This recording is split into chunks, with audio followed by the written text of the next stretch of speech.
Hai, Assalamualaikum Buat Dr. Irwan. Saya Nur Atika binti Muhassan bersama ahli kumpulan saya, Naimah, Faizah, Kashfi dan Alif Haikal akan membentangkan satu tajuk iaitu model pengurusan bilik darjah dalam menangani masalah tingkah laku murid. Okey, Assalamualaikum. Saya Faizah. Untuk model pengurusan bilik darjah dalam menangani masalah tingkah laku murid, kumpulan kami telah memilih model modifikasi BF Skinner. Okey, untuk ni kita tengok dulu ke biodata BF Skinner. Nama sebenar Frederick Skinner yang dilahirkan pada 1904 hingga 1990. Beliau memperoleh ijazah kedoktoran dari Universiti Harvard pada tahun 1931 dalam bidang psikologi, dan beliau juga telah menghasilkan menerbitkan artikel-artikel dan buku berkaitan kajian berkaitan tingkah laku manusia. Okey, jom kita lihat apa itu pengurusan, definisi apa itu pengurusan tingkah laku. Okey, pengurusan tingkah laku adalah apa yang dilakukan oleh seseorang individu dan semua tindakan manusia yang dapat diperhati dan dinilai secara separa, sedar atau sedar. Manakala pengurusan tingkah laku ialah satu rancangan untuk memodifikasikan tingkah laku bermasalah ke satu matlamat yang telah ditetapkan dengan kaedah yang sesuai. Oleh demikian, setiap guru mestilah mempunyai satu pengurusan tingkah laku untuk mengawal kelas supaya menghasilkan pembelajaran yang sihat dan produktif. Untuk model modifikasi tingkah laku BF Skinner, dia menggunakan prinsip peneguhan. Okey, apa itu prinsip peneguhan? Prinsip peneguhan adalah perkara yang dilakukan untuk menggalakkan sesuatu perlakuan itu diulangi, iaitu ia menjurus kepada elemen-elemen luaran yang mempengaruhi tingkah laku. Prinsip peneguhan dibahagi kepada dua, iaitu peneguhan positif dan peneguhan negatif. Peneguhan positif adalah rangsangan yang diberikan untuk tingkatkan tingkah laku yang diingini. Sebagai contoh, dia memberi sesuatu ganjaran setelah pelaku itu ditunjukkan dan menyebabkan pelaku itu mengulangi dan perlakuan itu diulangi dan diperkuatkan lagi. Contohnya, guru memberi hadiah ataupun markah merit bila seorang murid menunjukkan tingkah laku ataupun menjawab soalan di dalam kelas. Manakala prinsip peneguhan negatif pula bermaksud rangsangan yang dikeluarkan untuk meningkatkan tingkah laku yang diingini. Iaitu rangsangan yang dikeluarkan adalah serta-merta, yang tidak selesa dan juga tidak menyakitkan, dan diberikan selepas sesuatu tindakan tingkah laku yang ditunjukkan. Sebagai contoh, murid di dalam satu sesi pembelajaran, guru mengajar murid membaca komik di dalam kelas. Guru tersebut telah merampas komik tersebut daripada murid supaya murid itu kembali dapat menumpukan perhatian pada sesi pengajaran. Okey, itu saja daripada saya. Hai, Assalamualaikum Dr. Irwan. Kita jumpa lagi ya. Saya akan terangkan tentang konsep BF Skinner. Okey, BF Skinner ni adalah seorang tokoh behaviorism yang tekankan tingkah laku akan terus mengalami perubahan. Apa yang saya faham, BF Skinner ni dia membawa 3 teori, iaitu peneguhan positif, peneguhan negatif dan juga hukuman atau dendaan. Apakah yang dimaksudkan dengan peneguhan positif? Peneguhan positif ni macam dia bagi sesuatu ganjaran ataupun puji-pujian kepada seseorang individu yang melakukan tingkah laku yang baik. Dia menyebabkan seseorang individu tadi tu nak ulang lagi tingkah laku yang baik tu, nak ulang lagi. Contohnya kita bagi ganjaran, kita bagi pujian kepada individu, kita sebut nama dia contohnya, ataupun kita bagi puji-pujian terhadap nilai dan usaha yang dibuat, ataupun kita bagi tanda bintang pada kerja yang dihasilkan. Okey. Untuk peneguhan negatif pula, dia adalah satu tindak balas negatif ataupun yang menyakitkan yang kita bagi secara terus apabila menunjukkan suatu tingkah laku yang tak baik. Okey, tujuannya untuk apa kita bagi peneguhan negatif ni? Supaya tingkah laku yang negatif tadi tu tidak terus berlaku dan tidak berulang. Contohnya macam seseorang murid tu dia tak siapkan kerja sekolah. Jadi dia ni rimas, dibebel. Jadi dia memilih untuk menyiapkan kerja sekolah. Okay? Jadi untuk mengelakkan daripada dibebel, dia menyiapkan kerja sekolah dia tadi. Okay, yang ketiga adalah hukuman ataupun dendaan. Dia adalah salah satu metod buruk lah bagi BF Skinner ni dalam mengawal tingkah laku. Tapi dia tak katalah yang hukuman dendaan ni tak boleh. Cuma dia adalah salah satu pilihan terakhir yang akan digunakan oleh BF Skinner. Okay? Sebab apa? Sebab dia boleh menyebabkan tingkah laku emosional. Hukuman diberi waktu kesalahan dibuat, bukannya ditunda. Ini apabila kita dah bagi tahu banyak kali kan. Okey, jadi kita kena bagi dendaan yang rasional lah dekat sini. Contohnya macam budak tu, murid tadi tak siapkan kerja sekolah. Jadi dia tak boleh balik selagi mana kerja sekolah dia tu tak siap. Jadi ibu bapa dia kena tunggu dia siapkan kerja sekolah dulu, baru dia boleh balik. Itu sahaja daripada saya. Sekian. Okay, bismillahirrahmanirrahim. Assalamualaikum warahmatullahi wabarakatuh. Saya Muhammad Kashfi Akif. Jadi saya akan menyambung kepada isu-isu dalam bilik darjah berkaitan yang menggunakan model BF Skinner. Jadi ini di antara isu-isu yang mana semakin hangat di sekolah, sama ada sekolah rendah ataupun sekolah menengah. Okay, yang pertama, tidak menyiapkan kerja sekolah.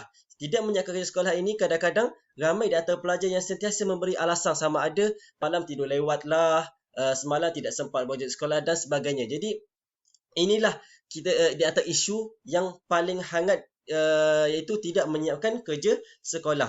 Seterusnya, yang kedua adalah merosakkan harta benda dalam kelas atau kita panggil sebagai vandalisme. Jadi ini juga di antara isu yang semakin hangat juga di dalam kelas, iaitu terutama sekali untuk pelajar lelaki, yang mana hari ini mereka menjadikan pintu belakang kelas sebagai tiang gol untuk dia orang bermain bola di kawasan belakang, yang mana dia menggumpal kertas-kertas lalu mereka menselotip kertas tersebut untuk dijadikan bola. Jadi ini juga di antara faktor-faktor yang menyebabkan rosaknya harta benda di dalam kelas, sama ada rosak, pecahnya papan bord di belakang kelas, meja patah, kerusi patah dan sebagainya. Yang ketiga iaitu melawan guru. Ini di antara isu yang semakin hangat di kawasan sekolah, iaitu mereka ini sudah tidak ada hormat terhadap ke guru-guru mereka, yang mana mereka menganggap ni pesanan guru itu, nasihat guru itu hanyalah nasihat yang masuk telinga kanan dan keluar telinga kiri sahaja. Jadi ini di antara isu yang perlu kita titik beratkan. Dan yang terakhir adalah tidak menjaga kebersihan kelas. Okey, jadi ini di antara isu yang sering berlaku di semua sekolah, yang mana mereka tidak menjaga kebersihan kelas mereka. Sedangkan di dalam kelas itulah yang mereka akan menuntut ilmu, di dalam kelas itulah mereka akan belajar, di dalam kelas itulah mereka untuk mencapai ke arah, memacu ke arah kejayaan. Jadi itu sepatutnya mereka kena menjaga kebersihan kelas, kerana di dalam ada satu pepatah Arab iaitu an-nazafatul minal iman, iaitu kebersihan itu sebahagian daripada iman. Jadi itu saja daripada saya. Assalamualaikum warahmatullahi wabarakatuh.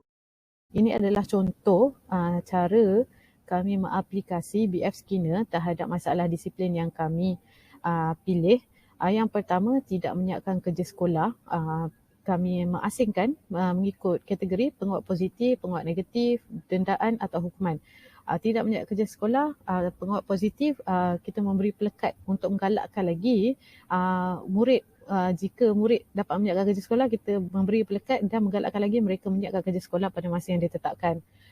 Jika selepas itu, jika murid tidak merosakkan harta benda sekolah, kita memberi pujian di hadapan kelas supaya rakan-rakan lain juga turut mengikuti tingkah laku murid yang kita puji tersebut. Seterusnya, melawan guru. Kita boleh memberikan hadiah atau sagu hati kepada pelajar yang mendengar kata guru. Ini juga supaya dia boleh menjadi role model atau dia boleh rakan-rakan lain boleh mengikuti. Jika kita memberi hadiah kepada seseorang, kita menggalakkan rakan lain untuk mengikuti tingkah laku baik itu. Dan seterusnya, tidak menjaga kebersihan kelas, kita memberikan pelekat kepada pelajar yang mengemas kelas dan menjaga kelas dengan bersih. Selepas itu, penguat negatif. Penguat negatif untuk empat masalah disiplin ini, kami memberi contoh yang tidak menyiapkan kerja sekolah, guru memberi teguran untuk mengurangkan tingkah laku yang tidak baik yang murid tidak membuat kerja sekolah. Kita beri teguran dan untuk mengurangkan supaya mengurangkan tingkah laku itu supaya tidak berulang terlalu kerap. Dan seterusnya, merosakkan harta benda, kita minta untuk murid itu membayar ganti rugi supaya dia belajar daripada kesilapan dan dia jelas bahawa tingkah laku dia adalah salah. selepas itu melawan guru, penguat negatif yang kami cadang adalah guru membebel atau memberi nasihat yang banyak berkaitan adab dengan guru kepada pelajar supaya mereka berasa yang sebenarnya tingkah laku itu adalah tidak bagus dan jika dia tak nak dengar lagi guru membebel berkaitan benda yang sama, dia akan mengurangkan tingkah laku yang tidak baik itu. Dan seterusnya tidak menjaga kebersihan kelas, guru mengarah pelajar untuk mengemas kelas 3 hari berturut-turut. Ini adalah contoh untuk mengajar mereka berarti tanggungjawab untuk menjaga kebersihan kelas. Okey, seterusnya dendaan atau hukuman. Menurut B.F. Skinner, dendaan dengan hukuman ini tidaklah digalakkan untuk dilakukan di dalam kelas oleh guru. Tetapi jika kerap berlaku dan sudah dinasihat berkali-kali dan murid itu tidak mendengar, bolehlah mengambil tindakan untuk menggunakan dendaan atau hukuman. Tetapi target kita guna dendaan atau hukuman adalah untuk menghapuskan terus. Penguat negatif adalah untuk mengurangkan, tapi dendaan atau hukuman ni adalah untuk menghapuskan terus dan dia punya cara adalah lebih tegas daripada penguat negatif. Contohnya untuk tidak menyiapkan kerja sekolah, guru bagi lagi banyak kerja sekolah supaya pelajar itu terus tiap-tiap masa kelas dia akan membuat kerja sekolah dalam masa yang ditetapkan. Kita hapuskan terus dia punya tingkah laku yang tidak membuat kerja sekolah itu. Selepas itu merosakkan harta benda dalam kelas, guru menyuruh pelajar untuk berdiri di hadapan kelas supaya dia belajar ada rasa malu dan dia tidak akan mengulangi terus tingkah laku yang merosakkan harta benda dalam kelas. Dan seterusnya guru menghentikan untuk melawan guru menghentikan terus pembelajaran dan menyuruh pelajar tersebut meneruskan pembelajaran. Ini adalah antara dendaan yang agak tegas tapi boleh menghapuskan tingkah laku melawan guru tersebut. Dan tidak menjaga kebersihan kelas, guru boleh membuat dendaan seperti guru menyuruh pelajar untuk membersihkan kelas pelajar lain. Ini adalah agak, kalau kita nampak dia sebenarnya agak tegas, tapi ini adalah untuk kita nak hapuskan, kita kena bertindak lebih tegas berbanding penguat negatif yang kita bagi adalah dia kemas kelas sendiri.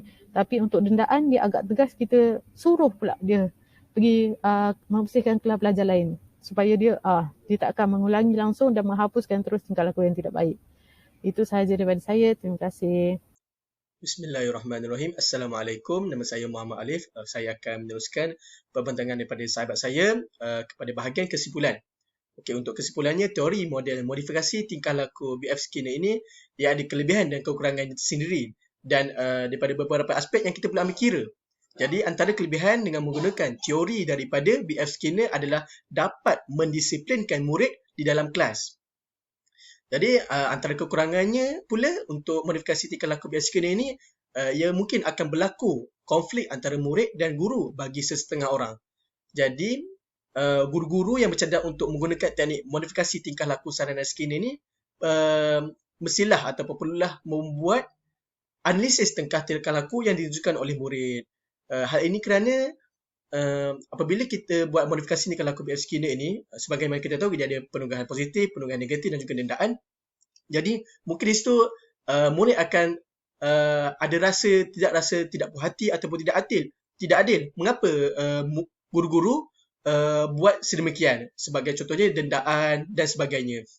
Jadi di sini amat pentinglah untuk guru-guru membuat kajian ataupun analisis terhadap karakter ataupun sikap setiap murid dalam kelas tersebut. Itu saja daripada saya. Assalamualaikum warahmatullahi wabarakatuh.